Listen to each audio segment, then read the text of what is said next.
तो दोस्तों एल यानी कि L&T टेक्नोलॉजी सर्विसेज ने अपने Q1 के नंबर को डिस्क्लोज कर दिया है। तो चलिए देखते हैं क्या है Q1 के नंबर्स के अंदर। डाटा मिलियंस में है, मैं आपको क्रोस में बता रहा हूँ।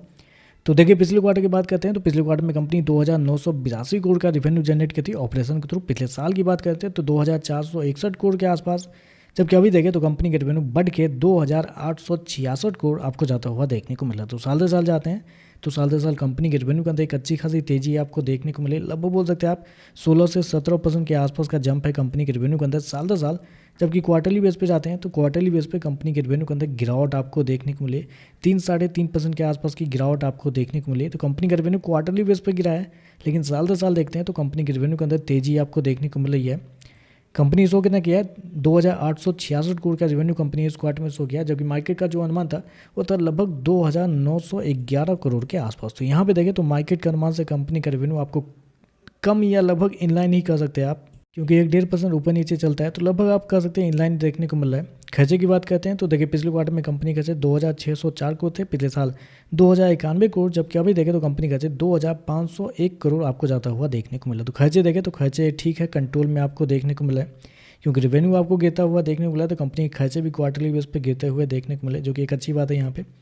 चलिए कंपनी का प्रॉफिट क्या निकलता है वो देखते हैं। तो देखिए पिछले क्वार्टर में कंपनी 310 करोड़ के प्रॉफिट में थी, पिछले साल 313 करोड़ के आसपास, जबकि अभी देखें तो कंपनी का प्रॉफिट 316 करोड़ आपको जाता हुआ देखने को मिल रहा है। तो साल दर साल जाते हैं तो साल दर साल कंपनी के प्रॉफिट के अंदर लगभग 1% के आसपास की तेजी आपको देखने को मिली, जबकि क्वार्टरली बेस पे जाते हैं तो क्वार्टरली बेस पे 2% के आसपास का जंप आपको देखने को मिला। तो ये एक अच्छी बात यहाँ पे ये निकल के आ रही है कि कंपनी का प्रॉफिट बढ़ रहा है, क्योंकि मार्केट का जो अनुमान था कि मार्केट का कहना था कि कंपनी के जो प्रॉफिट है वो शायद हो सकता है इस क्वार्टर में आपको थोड़ा सा गिरता हुआ देखने को मिल सकता है, 1-2% के आसपास की गिरावट होगी, क्योंकि मार्केट का जो अनुमान था वो था लगभग 302 करोड़ के आसपास। तो यहाँ पे देखें तो मार्केट के अनुमान से बेहतर ही कंपनी का प्रॉफिट आपको देखने को मिला है। रेवेन्यू हल्का सा कम है, अब प्रॉफिट देखें तो हल्का सा ज़्यादा आपको देखने को मिल रहा है। और ऐसे में कंपनी के मार्जिन की बात कर लेते हैं तो देखिए पिछले साल कंपनी का जो मार्जिन था वो था आपका 12.75।